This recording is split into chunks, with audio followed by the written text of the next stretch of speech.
Exam ആവാനായി 6-ാം തീയതിയാണ് നമ്മൾ exam start ചെയ്യുന്നത്. ഫസ്റ്റ് തന്നെ സെക്കൻഡ് ലാംഗ്വേജ് ആണ് മലയാളം ഓർ ഹിന്ദി. അപ്പോൾ നമുക്ക് മലയാളം എടുത്തവർക്കായിട്ടില്ലേ ഒരു വീഡിയോ ആണിത്. കാരണം മലയാളത്തിൽ നമുക്ക് 19 പാഠം പഠിക്കാനുണ്ട്. ആ 19 പാഠത്തിൽ നിന്ന് കുറച്ച് പാഠം മാത്രം പഠിച്ചാലേ 60 മാർക്കിന് കൂടുതൽ നമുക്ക് സ്കോർ ചെയ്യാൻ പറ്റും മാർക്ക്. അപ്പോൾ അതെങ്ങനെയാണ് ആ ഒരു ട്രിക്ക് എന്ന് വെച്ചാൽ അതാണ് ഞാൻ നിങ്ങൾക്ക് പറഞ്ഞുതരാൻ പോകുന്നത്. വേറെ ഒന്നുമല്ല, നമ്മളെ ഈ കഴിഞ്ഞ കൊല്ലത്തിന്റെയും അതിന്റെ അപ്പുറത്തെ കൊല്ലത്തിന്റെയും PVQ ക്വസ്റ്റ്യൻസ് മാർച്ച് പബ്ലിക് എക്സാമിൽ നടന്ന ആ ക്വസ്റ്റ്യൻസ് ആണ് നമ്മളൊന്ന് ചർച്ച ചെയ്യാൻ പോകുന്നത്. കാരണം ആ ഒരു ക്വസ്റ്റ്യൻസ് തന്നെ റിപ്പീറ്റ് ആയിട്ട് നമുക്ക് ചോദ്യം വരാറുണ്ട്. ഇപ്പൊ ഞാൻ ഇവിടെ എടുത്തിട്ടുള്ളത് 2023-ലെ 2024-ലെ ക്വസ്റ്റ്യൻ പേപ്പേഴ്സ് ആണ്. 2022-ലെ ക്വസ്റ്റ്യൻ പേപ്പർ നമുക്ക് ചർച്ച ചെയ്യാം. അപ്പം പ്രധാനമായിട്ട് ഞാൻ ഇമ്പോർട്ടൻറ്റ് കൊടുക്കുന്നത് 2023-ഉം 2024 ആണ്. അപ്പം കഴിഞ്ഞ കൊല്ലം അതിന്റെ അപ്പുറത്തെ കൊല്ലം. ഞാൻ ഇപ്പോൾ ക്വസ്റ്റ്യൻ വായിക്കും, അതിന്റെ ഉത്തരവും പറഞ്ഞു തരും. അപ്പോൾ അതിന്റെ ശരിക്കും ആൻസർ കീ നമുക്ക് കാണാൻ പറ്റും. കാരണം ശരിക്കും ആൻസർ കീയിൽ ഇപ്പം ഒരു ക്വസ്റ്റിന്റെ എന്തൊക്കെ എഴുതിയാലാണ് അതിന് പോയിന്റ് എന്ന് നമുക്ക് ഇതിലൂടെ മനസ്സിലാക്കാൻ പറ്റും. അപ്പം ആ രീതിയിൽ തന്നെ നമ്മൾ എഴുതിയാൽ ആൻസർ ചെയ്താൽ ഓരോ ക്വസ്റ്റിനും ഇപ്പോൾ ആൻസർ കീയിൽ തരുന്നത് പോലെ നമ്മൾ ആൻസർ ചെയ്താൽ നമുക്ക് പഠിക്കുന്ന കാര്യമില്ല, അതിന് ഫുൾ മാർക്ക് തന്നെ നമുക്ക് കിട്ടുന്നതായിരിക്കും. അപ്പം നമുക്ക് വീഡിയോയിലോട്ട് പോകാം. ക്വസ്റ്റിലേക്ക് പോകാം. അപ്പോൾ ഞാനിവിടെ ക്വസ്റ്റ്യൻ എടുത്തിട്ടുണ്ട്. 2024-ലെ ക്വസ്റ്റ്യൻ ആണ് ആദ്യമായിട്ട് നമ്മൾ ചർച്ച ചെയ്യാൻ പോകുന്നത്. അപ്പോൾ നമുക്ക് ഇതൊന്ന് നോക്കാം. അപ്പോൾ ഫസ്റ്റ് ക്വസ്റ്റ്യൻ ഇവിടെ പറയുന്നത് ആദ്യം 1 മുതൽ 6 വരെയുള്ള ചോദ്യങ്ങളിൽ 5 എണ്ണത്തിന് ഉത്തരം എഴുതാനാണ് പറയുന്നത്. അതിൽ 5 എണ്ണത്തിന് 2 മാർക്ക് വീതം. അപ്പോൾ ടോട്ടൽ 10 മാർക്ക്. അപ്പോൾ അതിൽ ഫസ്റ്റ് ക്വസ്റ്റ്യൻ ഇങ്ങനെയാണ്: ജോനാഥൻ ലിവിങ്സ്റ്റൺ എന്ന കടൽക്കാക്ക നൽകുന്ന പ്രചോദനം എന്താണ്? ഫസ്റ്റ് യൂണിറ്റിൽ ഫസ്റ്റ് ഭാഗത്തിൽ നിന്നാണ് ഫസ്റ്റ് ക്വസ്റ്റ്യൻ ഇവിടെ ചോദിച്ചിട്ടുള്ളത്. Jonathan Livingstone. ജോനാഥൻ ലിവിങ്സ്റ്റൺ ആരാണ്? ഇവിടെ നമ്മുടെ കടൽക്കാക്കയാണ്. ഒരു കടൽക്കാക്കയാണ് ജോനാഥൻ ലിവിങ്സ്റ്റൺ. ആ കടൽക്കാക്ക നൽകുന്ന പ്രചോദനം എന്താണെന്നാണ് ഇവിടെ ചോദിക്കുന്നത്. ഓപ്ഷൻ തീറ്റ തേടുന്നതിനാണ് ജീവിതം. സെക്കൻഡ്, കൂടുതൽ ഉയരങ്ങളിലേക്ക് പറക്കണം, ഒതുങ്ങി ജീവിക്കുക, പുതിയ വഴികളിലൂടെ സ്വന്തമായി സഞ്ചരിക്കണം. ഇതിന്റെ ആൻസർ എന്ന് വെച്ചാൽ കൂടുതൽ ഉയരങ്ങളിലേക്ക് പറക്കണം, പുതിയ വഴികളിലൂടെ സ്വന്തമായി സഞ്ചരിക്കണം എന്നാണ്. അതായത് തീറ്റ തേടുന്നതിനാണ് ജീവിതം എന്നല്ല. അത് മറ്റു കാക്കകളെ അപേക്ഷിച്ച് മറ്റു കാക്കകൾക്ക് ഒരു കാര്യമാണ്. അവരെന്താണ് തീറ്റ തേടി മാത്രം അവിടെ ഒരു സാധാരണ ജീവിച്ചു പോവുകയാണ്. എന്നാൽ ഇവിടെ ജോനാഥൻ ചെയ്യുന്നത് വ്യത്യസ്തമായി ചിന്തിക്കുകയും വ്യത്യസ്തമായി പ്രവർത്തിക്കുകയും ചെയ്ത് ഉയരങ്ങളിലേക്ക് പറക്കാനാണ് ജോനാഥൻ ഇവിടെ ശ്രമിച്ചുകൊണ്ടിരിക്കുന്നത്. അപ്പോൾ നെക്സ്റ്റ് ക്വസ്റ്റ്യൻ: കാലഘട്ടത്തെ എന്ന ചലച്ചിത്ര ഗാനത്തിലെ ബിംബകൽപ്പനകൾക്ക് 2 ഉദാഹരണങ്ങൾ എഴുതുക. ചില 4 തന്നിട്ടുള്ളത്. ഫസ്റ്റ് ചോറ് വെച്ച് തിന്നത്, പിന്നെ എണ്ണ കാശിയ നമ്പരം, പിന്നെ നേരമായത് ചൊല്ലുവൻ, കരളിന്റെ ഉരുളി. ഈ 4 വാക്കുകളും ആ ഗാനത്തിൽ ഉള്ള വാക്കുകൾ തന്നെയാണ് അത് പറയുന്നത്. ബിംബകൽപ്പന എന്ന് വെച്ചാൽ ഒരു കാര്യത്തിനെ കുറച്ച് സാഹിത്യം കലർത്തിയിട്ട് കുറച്ച് വർണ്ണിച്ചിട്ട് പറയുന്നതിനാണ് ബിംബകൽപ്പനകൾ. അപ്പോൾ ആ ഒരു കാര്യം ഇവിടെ ചോറ് വെച്ച് തിന്നത് അത് നമ്മൾ സാധാരണ പറയുന്ന ഒരു വേർഡ്സ് ആണ്, വേർഡ് യൂസ് ചെയ്യുന്നത് പോലെയാണ് പറഞ്ഞിട്ടുള്ളത്. എന്നാൽ നെക്സ്റ്റ് നോക്കിയാൽ എണ്ണ കാശിയ നമ്പരം അതെന്ന് വെച്ചാൽ കുറച്ച് ഒരു നമ്മുടെ സാഹിത്യം കൂടി കലർത്തിയിട്ട് പറയുന്ന ഒരു കാര്യമാണ്. അത് ഒന്നാമത്തെ ബിംബകൽപ്പന. പിന്നെ നേരമായി ചൊല്ലുവൻ നമ്മൾ സാധാ പറയുന്ന പോലെ. പിന്നെ കരളിന്റെ ഉരുളിയിലെ ആ ഒരു കാര്യം അപ്പം ഇതിന്റെ ആൻസർ എന്ന് വെച്ചാൽ എണ്ണകാച്ചിയ നമ്പരും പിന്നെ കരളിന്റെ ഉരുളി, ഈ രണ്ടെണ്ണമാണ്. അപ്പോൾ ബിംബകൽപ്പനകൾക്ക് ഉദാഹരണം എന്നൊക്കെ പറഞ്ഞാൽ ഒരു സാഹിത്യം കലർന്നിട്ട് നിൽക്കുന്നത് ഏതാണോ അതായിരിക്കും ആൻസർ ആയിട്ട് വരും. അപ്പോൾ നെക്സ്റ്റ് മൂന്നാമത്തെ ക്വസ്റ്റ്യൻ ആണ്. മൂന്നാമത്തെ ക്വസ്റ്റ്യൻ കൈപ്പാടിൽ നിന്നാണ്. കൈപ്പാട് എന്ന ഡോക്യുമെന്ററി സിനിമയുടെ 2 സവിശേഷതകൾ എഴുതാനാണ് പറഞ്ഞിട്ടുള്ളത്.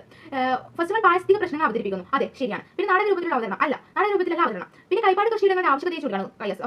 രണ്ടാണ് ആൻസർ. നെക്സ്റ്റ് ഓപ്ഷൻ കാടറിവിനെ കുറിച്ചുള്ള യാത്ര എന്നാണ്. കാടറിവിനെ കുറിച്ചുള്ള യാത്രയല്ല, പാരിസ്ഥിതിക പ്രശ്നങ്ങൾ അവതരിപ്പിക്കുകയും കൈപ്പാട് കൃഷിയിടങ്ങളുടെ ആവശ്യകതയെ ചൂണ്ടിക്കാണിക്കുകയും ചെയ്യുന്ന ഒരു ഡോക്യുമെന്ററി ആണ് കൈപ്പാട്. അപ്പോൾ നെക്സ്റ്റ് ക്വസ്റ്റ്യൻ: കേൾക്കുന്നുണ്ടോ എന്ന ചെറു സിനിമ എന്തുകൊണ്ട് ചർച്ച ചെയ്യപ്പെടണം? 2 നിരീക്ഷണങ്ങൾ കണ്ടെത്തുക. ഫസ്റ്റ് ഓപ്ഷൻ കാണാതിരിക്കാനാവാത്ത കാഴ്ചകൾ അവതരിപ്പിക്കുന്നു. യെസ്, ഓഫ് കോഴ്സ്, അതന്നെയാണ് ആൻസർ. നെക്സ്റ്റ്: ഈ ഭൂമി മനുഷ്യരുടേത് മാത്രമാണ്, ഒരിക്കലല്ല, എല്ലാവർക്കും അവകാശപ്പെട്ടതാണ് ഈ ഭൂമി. ഓക്കെ. അപ്പോൾ നെക്സ്റ്റ്: പരിസ്ഥിതിയെ മായ്ക്കാതെയുള്ള വികസന മുന്നേറ്റങ്ങൾ ഉണ്ടാക്കുന്ന അപകടത്തെക്കുറിച്ചുള്ള മുന്നറിയിപ്പ്. യെസ്, ഇത് രണ്ടാണ് ആൻസർ. 5ാമത്തെ ക്വസ്റ്റ്യൻ: ലാത്തിൻ വെടിയുണ്ടയും എന്ന പാഠഭാഗത്തെ ദേവകി മാനമ്പള്ളിയുടെ സ്വഭാവ സവിശേഷതകൾ 2 എണ്ണം എഴുതുക. അപ്പം നമ്മൾ ലാത്തിൻ വെടിയുണ്ട എന്ന ചാപ്റ്ററിൽ 2 പ്രധാനപ്പെട്ട കഥാപാത്രങ്ങളുണ്ട്. ഒന്ന് ദേവകി മാനമ്പള്ളി, ഒന്ന് തങ്കൻ നായരാണ്. തങ്കൻ നായരാണ് കഥ പറയുന്ന ആൾ. അപ്പോൾ ഇവിടെ ദേവകി മാനമ്പള്ളിയുടെ സ്വഭാവ സവിശേഷതയാണ് ചോദിച്ചിട്ടുള്ളത്. അത് നമുക്കറിയാം. ഫസ്റ്റ് തന്നെ കൊടുത്തിട്ടുള്ള ദേശീയബോധം. ഓക്കെ, അത് ദേവകി മാനമ്പള്ളിയായിട്ട് ബന്ധപ്പെട്ട സ്വഭാവ സവിശേഷത തന്നെയാണ്. പിന്നെ കുടുംബജീവിതം സന്തോഷപ്രദമാക്കി, അതൊരിക്കലും ദേവകി മാനമ്പള്ളിയായിട്ട് ബന്ധപ്പെടില്ല, അത് തങ്കൻ നായരുമായിട്ട് ബന്ധപ്പെടുന്ന ഒരു കാര്യമാണ്. നെക്സ്റ്റ് വെച്ചാൽ സാമൂഹിക സേവനം, അത് ദേവകി മാനമ്പള്ളിയായിട്ട് ബന്ധപ്പെടുന്നത്. അപ്പോൾ 2 കിട്ടി. നെക്സ്റ്റ് ക്വസ്റ്റ്യൻ 6ാമത്തെ ലാസ്റ്റ് ക്വസ്റ്റ്യൻ ആണ്: സംക്രമണം എന്ന കവിതയെ സ്ത്രീ ജീവിതത്തെ ചിത്രീകരിക്കാൻ ഉപയോഗിച്ച പ്രതീകങ്ങളിൽ 2 കണ്ടെത്തുക. ഇത് 4 തന്നിട്ടുണ്ട്. വിലനിലങ്ങൾ, നാട്യപ്പ്, ഒരട്ടിമണ്ണ്, സൂര്യമല. ഇങ്ങനെ 4 തന്നിട്ടുള്ളത്. സ്ത്രീയെ, സംക്രമണം എന്ന കവിതയിലെ സ്ത്രീയെ എത്രത്തോളം നമ്മളെ മോശം വസ്തുക്കളായിട്ട് ഉപമിക്കാൻ പറ്റും അത്രത്തോളം കവി ഉപമിച്ചിട്ടുണ്ട്. അപ്പം ഇതിൽ ഈ 4 ഓപ്ഷനിൽ വെച്ചിട്ട് നോക്കുമ്പോൾ ഇതിന്റെ ആൻസർ വരുന്നത് നാരത്തേപ്പും ഒരട്ടിമണ്ണും ആണ്. ഓക്കെ, അടുത്തത് 7 മുതൽ 10 വരെയുള്ള ചോദ്യങ്ങളിൽ ഏതെങ്കിലും 3 എണ്ണത്തിന് 1-2 വാക്യത്തിൽ ഉത്തരം എഴുതാനാണ് 2 സ്കോർ വീതം. ഇത് ഫസ്റ്റ് പറയുന്നത്: പൊൻസമക്കം പൂത്ത കരൾ പണ്ടേ കരിഞ്ഞു പോയെങ്കിലും ഈ വരിയിൽ തെളിയുന്ന ഭാവം എന്താണ് എന്നാണ് ചോദിക്കുന്നത്. അപ്പം ഇത് നമ്മുടെ സന്ദർശനം എന്ന കവിതയിലുള്ള ഒരു വരിയാണ്. തന്റെ പ്രണയാർത്ഥമായ ഓർമ്മകൾ പറഞ്ഞു തുടങ്ങുകയാണ് കവി. 2ാമത്തെ പാരഗ്രാഫിൽ പിന്നീട് കവി പറയുന്നത് അവരുടെ പ്രണയം പൂത്തു തളർത്ത ഓർമ്മകളെ കുറിച്ചാണ് കവിയുടെ പറഞ്ഞു വെക്കുന്നത്. ഒരു നിമിഷം കവിയുടെ ഓർമ്മകൾ പഴയ കാലത്തിലേക്ക് പോകുന്നു. പൊൻസമക്ക പൂത്ത കരൾ കരിഞ്ഞു പോയെന്നും കറപ്പിടിച്ച് തന്റെ ചുണ്ട് വരണ്ടു പോയെന്നും പറയുമ്പോൾ തന്നെ തന്റെ തൊണ്ടയിൽ നിന്ന് പുറത്തേക്ക് വരാതെ ആ ഒരു രോദനത്തെ കുറിച്ചുള്ള സൂചനയാണ് ഇവിടെ തരുന്നത്. അപ്പം ഈ വഴിയിൽ തെളിയുന്ന ഭാവം എന്താണെന്ന് വെച്ചാൽ സങ്കടം ഭാവമാണ്, വിരഹ ദുഃഖം. ആ ഒരു തന്റെ പ്രണയാർത്ഥമായ ഓർമ്മകൾ കവി പ്രകടിപ്പിക്കുകയാണ്, ഓർമ്മകളിലൂടെ ഓർമ്മിക്കുകയാണ് കവി. അപ്പം ആ ഒരു സമയത്തുള്ള കവിയുടെ ഭാവമാണ് അവിടെ തെളിയുന്നത്. അപ്പം നെക്സ്റ്റ് വെച്ചാൽ ഈ കായലരികത്ത് തന്നെയാണ്. കായലരികത്ത് എന്ന ചലച്ചിത്ര ഗാനത്തിൽ തെളിയുന്ന സാമൂഹികാന്തരീക്ഷത്തെക്കുറിച്ചുള്ള 2 ദൃശ്യ സൂചനകൾ കണ്ടെത്തി എഴുതാനാണ്. അപ്പം ഈ കായലരികത്ത് എന്ന ചലച്ചിത്ര ഗാനം തന്നെ അതിന്റെ പ്രത്യേകത എന്താണെന്ന് വെച്ചാൽ നാടൻ പ്രയോഗങ്ങളും നാടൻ ശൈലികളുമാണ്. അപ്പം ഇതിന്റെ സാമൂഹികാന്തരീക്ഷത്തെക്കുറിച്ചുള്ള 2 സൂചനകൾ. ഇതിന്റെ സാമൂഹികാന്തരീക്ഷം നമുക്ക് മനസ്സിലാക്കാൻ വേണ്ടിയിട്ട് ഈ കവിതയിൽ ഈ ഗാനത്തിൽ നമ്മൾ പറയുന്നത് തന്നെ ഒരു ചായക്കടിയാണ് ഇതിന്റെ അന്തരീക്ഷം. നാടൻ പശ്ചാത്തലത്തിൽ ഒരുങ്ങിയിട്ടുള്ള ഒരു ഗാനാണിത്. അതിൽ ചായക്കടിയാണ് ഇതിന്റെ പശ്ചാത്തലമായിട്ട് വരുന്നത്. അപ്പോൾ ഒരു ചായക്കട ആസ്പദമാക്കിയിട്ട് നാടൻ ശൈലിയിൽ നാടൻ പ്രയോഗങ്ങൾ ഉപയോഗിച്ചുകൊണ്ട് എല്ലാവർക്കും എളുപ്പത്തിൽ മനസ്സിലാക്കാൻ പറ്റുന്ന തരത്തിലുള്ള ഒരു ഗാനാണ് കായലരികത്ത്. അരുളുള്ളവരാണ് ജീവിയെന്ന് ശ്രീനാരായണ ഗുരു പറയാനിടയായ സാഹചര്യം എന്നാണ് ചോദിക്കുന്നത്. ആ ശ്രീനാരായണ ഗുരുവിന്റെ ഇത് ഏറ്റവും ഇമ്പോർട്ടന്റ് ആണ്. അരുളുള്ളവരാണ് ജീവി, ആ ഒരു കാര്യം പറയുന്നത് ഇവിടെ അനുകമ്പ ദശകത്തിലെ ശ്രീനാരായണ ഗുരു പറഞ്ഞു വെക്കുന്ന കാര്യമാണ്. അരുളുള്ളവരാണ് ജീവി എന്നാൽ ജീവിക്കുന്നവൻ. അപ്പം ആ പാടത്ത് നിന്ന് ക്വസ്റ്റ്യൻ വരാൻ ചാൻസ് ഉള്ളത് ആ ഭാഗത്ത് നിന്ന് തന്നെയാണ്. അപ്പോൾ ഇവിടെ 2 മാർക്ക് ഞാൻ ചോദിച്ചിട്ടുള്ളതെങ്കിലും അത് ഇമ്പോർട്ടന്റ് ആണ്. ശരിക്കും അരുളുള്ളവനാണ് ജീവി എന്നാൽ ജീവിക്കുന്നവൻ, യഥാർത്ഥത്തിൽ ജീവിക്കുന്നവൻ, അരുളോടുകൂടി ജീവിക്കുന്നവനായിരിക്കണം എന്നാണ് അവിടെ അനുകമ്പ ദശകത്തിൽ ശ്രീനാരായണ ഗുരു പറഞ്ഞു വെക്കുന്നത്. അതിന്റെ സാഹചര്യം എന്താണെന്ന് വെച്ചാൽ വഴികാട്ടിയായ ധ്രുവനക്ഷത്രം ജീവിതമാകുന്ന കപ്പൽ യാത്രയ്ക്ക് ഇങ്ങനൊരു ധ്രുവനക്ഷത്രം വഴികാട്ടിയായി വേണം എന്ന് ശ്രീനാരായണ ഗുരു പറയുന്നു. ആ ധ്രുവനക്ഷത്രങ്ങളാണ് ഇവിടെ പറയുന്ന അരുൾ. അങ്ങനെയാണ് അരുളുള്ളവനാണ് ജീവി എന്ന് പറഞ്ഞ് നാരായണ ഗുരു വെക്കുന്നത്. നെക്സ്റ്റ് ക്വസ്റ്റ്യൻ പറയുന്നത് മുഹീദ്ദീൻ മാലയുടെ സവിശേഷതകളിൽ 1-2 വാക്യത്തിൽ എഴുതാനാണ് പറയുന്നത്. അറബി മലയാള സാഹിത്യത്തിലെ മാലപ്പാട്ടുകളിലെ ഏറ്റവും ആദ്യത്തെ കൃതിയാണ് എന്ത് മുഹീദ്ദീൻ മാല. അതിന് 1ാമത്തെ സവിശേഷതയായിട്ട് എഴുതാം. ഇസ്ലാമിക പാരമ്പര്യ ചരിത്രത്തിലും മലയാള ഭാഷാ ചരിത്രത്തിലും നാഴികക്കല്ലാണ് മുഹീദ്ദീൻ മാല എന്ന് പറഞ്ഞ് എഴുതാം. 2 പോയിന്റ്, രണ്ട് സവിശേഷത എഴുതാനാണ് പറയുന്നത്. ഷെയ്ഖ് മുഹീദ്ദീൻ അബ്ദുൽ ഖാദർ ജിലാനി എന്ന സൂഫി വര്യന്റെ അവദാനങ്ങളും അമാനുഷിക കഴിവും വാഴ്ത്തുന്ന പാടാണ് ഇത്. ഓക്കെ, 4 മാർക്കിന്റെ ചോദ്യത്തിൽ ഇതിലെ മനുഷ്യനും പ്രകൃതിയും ഇണങ്ങിച്ചേർന്നിരുന്ന കാലത്തെക്കുറിച്ചുള്ള ഓർമ്മകളാണോ വേരുകൾ നഷ്ടപ്പെടുന്നവർ എന്ന പാഠഭാഗത്തിലൂടെ അവതരിപ്പിക്കുന്നത്? പ്രതികരണ കുറിപ്പ് തയ്യാറാക്കാനാണ് പറയുന്നത്. ഇതിലിപ്പം ഇങ്ങനൊരു ക്വസ്റ്റ്യൻ വന്നാൽ ഇതിലിപ്പോൾ നിങ്ങൾ എഴുതേണ്ട കാര്യം എന്താണെന്ന് വെച്ചാൽ മനുഷ്യനും പ്രകൃതിയും ഇണങ്ങിച്ചേർന്നിരുന്ന കാലത്തെക്കുറിച്ചുള്ള ഓർമ്മകൾ. ഇവിടെ മനുഷ്യനും പ്രകൃതിയും തമ്മിലുള്ള ആ ഒരു ബന്ധം, പ്രകൃതിയെ മനുഷ്യൻ ദ്രോഹിക്കുന്നുണ്ടെങ്കിലും മുമ്പ് കാലത്ത് മനുഷ്യനും പ്രകൃതിയും ഇണങ്ങി ജീവിച്ചിരുന്നു. ആ ഒരു കാലഘട്ടത്തെ കുറിച്ചിട്ട് നമ്മുടെ വേരുകൾ നഷ്ടപ്പെടുന്നവർ എന്ന പാഠഭാഗത്തിൽ NNSൽ വിവരിക്കുന്നുണ്ട്. ആ കാര്യമാണ് ഇവിടെ നിങ്ങൾ എഴുതി ചേർക്കേണ്ടത്. പ്രതികരണ കുറിപ്പാണ് എഴുതേണ്ടത്. അടുത്തത് മണൽത്തരിയോളം പോകുന്നൊരു മത്സ്യം കടൽത്തരിയോട് ഒറ്റയ്ക്ക് പൊരുത്തി നിന്നു. ഈ വരികളിൽ തെളിയുന്ന ആശയം എന്താണെന്നാണ് ചോദിക്കുന്നത്. ഈ വരിയിൽ തെളിയുന്ന ആശയം ഈ മത്സ്യം എന്ന കവിതയിൽ നിന്നുള്ള ക്വസ്റ്റ്യൻ ആണ്. മണൽത്തരിയോളം പോകുന്നൊരു മത്സ്യം, ഇവിടെ നമുക്കറിയാം ഏറ്റവും ചെറുതായ ഒന്ന് തന്റെ വ്യക്തിത്വം, അസ്തിത്വം, സ്വാതന്ത്ര്യം എന്നിവ നിലനിർത്താനായി ചെറു മത്സ്യം തന്റെ ആവാസ വ്യവസ്ഥയായ കടലിനോട് തന്നെ പൊരുതുകയാണ്. അപ്പം ഇവിടെ മത്സ്യം എന്നത് തന്റെ സ്വാതന്ത്ര്യത്തിന് വേണ്ടിയിട്ട് പോരാടുന്ന ഒരു മനുഷ്യനോട് നമുക്ക് ഉപമിക്കാൻ പറ്റും. മണൽത്തരിയോളം പോകുന്നൊരു മത്സ്യം കടൽത്തരിയോട് ഒറ്റയ്ക്ക് പൊരുത്തിയിരുന്നു. ഇതിൽ തന്നെ നമുക്ക് മനസ്സിലാവും മത്സ്യം എത്രത്തോളം തന്റെ സ്വാതന്ത്ര്യത്തിനും വ്യക്തിത്വം, അസ്തിത്വം എന്നിവ നിലനിർത്താൻ എത്രത്തോളം കഷ്ടപ്പെടുന്നുണ്ട്, എത്രത്തോളം പോരാടുന്നുണ്ട് എന്ന് നമുക്ക് ഇതിലൂടെ മനസ്സിലാവും. കവിത അന്ത്യത്തിൽ പറയുന്നുണ്ട്, കടലിൽ പോലെ ദഹിച്ച് വരുന്നത് പോലും അറിയാതെ മത്സ്യം പോരാടിക്കൊണ്ടിരിക്കുകയാണ്. അതിൽ തന്നെ ആ മത്സ്യത്തിന്റെ പോരാട്ട തീവ്രത എത്രത്തോളമാണെന്ന് നമുക്ക് മനസ്സിലാക്കാൻ കഴിയും. ആ ഒരു ആശയമാണ് ഇവിടെ എഴുതി വെക്കേണ്ടത്. അടുത്തതെന്ന് വെച്ചാൽ ജനപ്രിയ സിനിമകളുടെ എന്തെല്ലാം സവിശേഷതകളാണ് OK ജോണിയുടെ സിനിമയും സമൂഹവും എന്ന പാഠഭാഗം അവതരിപ്പിക്കുന്നത്. അപ്പം ഇവിടെ നമ്മുടെ OK ജോണിയുടെ സിനിമയും സമൂഹവും എന്ന പാഠഭാഗത്ത് നിന്നാണ് ക്വസ്റ്റ്യൻ വന്നിട്ടുള്ളത്. ഈ ആ പാഠഭാഗത്തിൽ മെയിൻ ആയിട്ട് നിങ്ങൾ പഠിക്കേണ്ട കാര്യമാണ് ജനപ്രിയ സിനിമകളുടെ സവിശേഷതകൾ. ഏറ്റവും ഇമ്പോർട്ടന്റ് ആയിട്ട് നമ്മൾ നോക്കേണ്ട കാര്യം അത് തന്നെയാണ്. ജനപ്രിയ സിനിമകളുടെ സവിശേഷത എന്താണ് OK ജോണി ഇവിടെ വിവരിക്കുന്നത്. ജനപ്രിയ സിനിമകളുടെ സവിശേഷതകളിൽ ഒന്നാണ് ഈ ജനപ്രിയ സിനിമകൾ എല്ലാത്തിന്റെയും പ്രമേഹം എന്ന് വെച്ചാൽ കുടുംബമായിരിക്കും. മെയിൻ വിഷയമായിട്ട് ജനപ്രിയ സിനിമകൾ തിരഞ്ഞെടുക്കുന്നത് കുടുംബമായിരിക്കും. അത് തന്നെയാണ് ഇതിന്റെ ഏറ്റവും വലിയ പ്രത്യേകത. സവിശേഷതകളിൽ ഒന്ന് കുടുംബമായിരിക്കും സവിശേഷത.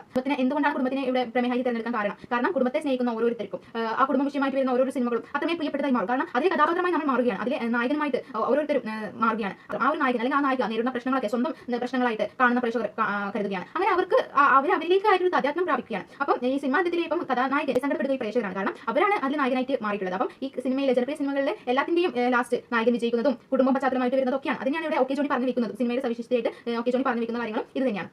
നെക്സ്റ്റ് എന്ന് വെച്ചാൽ MN വിജയൻ കവിതയെ കുറിച്ച് ചില നിരീക്ഷണങ്ങൾ എന്ന പാഠഭാഗത്ത് കവിതയെക്കുറിച്ച് നൽകുന്ന നിർവചനം എന്താണ്? മെയിൻ ആയിട്ട് പറയുന്നത് കവിത എന്ന് വെച്ചാൽ ഒരർത്ഥം മാത്രം കാണാൻ പറ്റുന്ന ഒന്നല്ല, കവിതയ്ക്ക് വ്യത്യസ്ത അർത്ഥങ്ങൾ ഉണ്ടാവും. കാരണം കവിതയിൽ അവ്യവസ്ഥിതി തത്വം നിലനിൽക്കണം എന്നാണ് ഇവിടെ MN വിജയൻ പറഞ്ഞു വെക്കുന്നത്. അപ്പം ഈ കാവ്യകളെ കുറിച്ച് ചില നിരീക്ഷണങ്ങളിൽ നിലയിൽ കവിതയിൽ ഉണ്ടാവേണ്ട കാര്യങ്ങൾ, കവിതയിൽ നൽകുന്ന നിർവചനം അത് പ്രധാനമാണ്.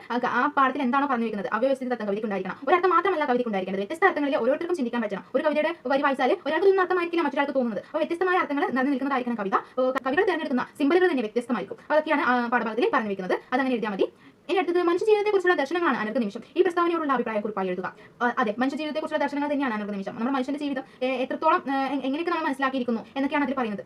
ഈ അനർഘ നിമിഷത്തിൽ ഫസ്റ്റ് തന്നെ തുടങ്ങുന്ന വരിയുണ്ട്, നീയും ഞാനും എന്നുള്ള യാഥാർത്ഥ്യത്തിൽ നിന്ന് അവസാനം നീ മാത്രമായി അവശേഷിക്കാൻ പോവുകയാണ്. ആ ഒരു മനുഷ്യ ജീവിതത്തിന്റെ ദർശനം തെളിഞ്ഞു നിൽക്കുന്ന വരിയാണ്. ആ വരി പറഞ്ഞിട്ട് തന്നെയാണ് ആ ഒരു പാഠഭാഗം അവസാനിക്കുന്നത്. അപ്പോൾ ബഷീർ അനർഘ നിമിഷത്തിൽ നീയും ഞാനും എന്ന് പറയുന്നത്, ഞാൻ എന്ന് വെച്ചാൽ ഞാൻ തന്നെയാകാം, എന്നാൽ നീ എന്നുള്ളത് അത് പ്രപഞ്ചത്തെയോ പ്രകൃതിയോ ആകാം ഇവിടെ ബഷീർ സൂചിപ്പിച്ചിട്ടുണ്ടാവുക. പ്രപഞ്ചത്തെക്കുറിച്ച് നമുക്ക് മനസ്സിലാക്കാത്തതുമായിട്ടുള്ള കുറേ കാര്യങ്ങളുണ്ട്. എത്രത്തോളം നമ്മൾ മനസ്സിലാക്കിയെന്ന് പറഞ്ഞാലും ഫുള്ളായിട്ട് നമുക്ക് പ്രകൃതിയെക്കുറിച്ചിട്ടോ പ്രപഞ്ചത്തെക്കുറിച്ചിട്ടോ മനസ്സിലാക്കാൻ സാധിക്കില്ല എന്നതാണ് സത്യം. അപ്പം ആ ഒരു കാര്യമാണ് ഇവിടെ ബഷീർ പറഞ്ഞിരിക്കുന്നത്. അടുത്തതെന്ന് വെച്ചാൽ ചെറുശ്ശേരിയുടെ കാവ്യഭാഷയിൽ തെളിയുന്ന 2 സവിശേഷതകൾ പീലിക്കണ്ണുകൾ എന്ന പാഠഭാഗത്ത് നിന്ന് കണ്ടെത്തുക എന്നാണ്. അപ്പോൾ ചെറുശ്ശേരിയുടെ കാവ്യഭാഷയുടെ പ്രത്യേകതകളാണ് ഇവിടെ. ചെറുശ്ശേരിയുടെ കാവ്യഭാഷയുടെ സവിശേഷത ആ കവിതയിൽ തന്നെ ചില വേർഡ്സ് പറയുന്നുണ്ട്. ചെമ്മേ, പാരാതെ, എന്താണ് പോന്നങ്ങ്, അങ്ങനെ ചില വേർഡ്സ് ഉണ്ട്. ഇതിലെന്ന് വെച്ചാൽ നമ്മൾ പണ്ടുകാലത്ത് ഉപയോഗിച്ചിരുന്ന വാക്യങ്ങളാണ് ഇവിടെ കവിതയിൽ പ്രയോഗിച്ചിട്ടുള്ളത്. അപ്പോൾ അതൊക്കെയാണ് കൃഷ്ണന്റെ ഓർമ്മകളിലൂടെ കൃഷ്ണൻ സഞ്ചരിക്കുകയാണ്. പഴയകാല ഓർമ്മകളാണ് കൃഷ്ണൻ വിവരിക്കുന്നത്. അതാണ് നമുക്ക് പഠിക്കാൻ തന്നിട്ടുള്ള പീലിക്കണ്ണുകൾ. മധുരയിലെ രാജാവായ ശ്രീകൃഷ്ണൻ തന്റെ അച്ഛനായ നന്ദഗോപരെയും സുഹൃത്തുക്കളെയും അമ്പാടിയിലേക്ക് യാത്ര അയക്കുന്നതാണ് പാഠഭാഗം. അപ്പോൾ അതിൽ ചെറുശ്ശേരിയുടെ കാവ്യഭാഷയുടെ സവിശേഷത ചോദിക്കാം.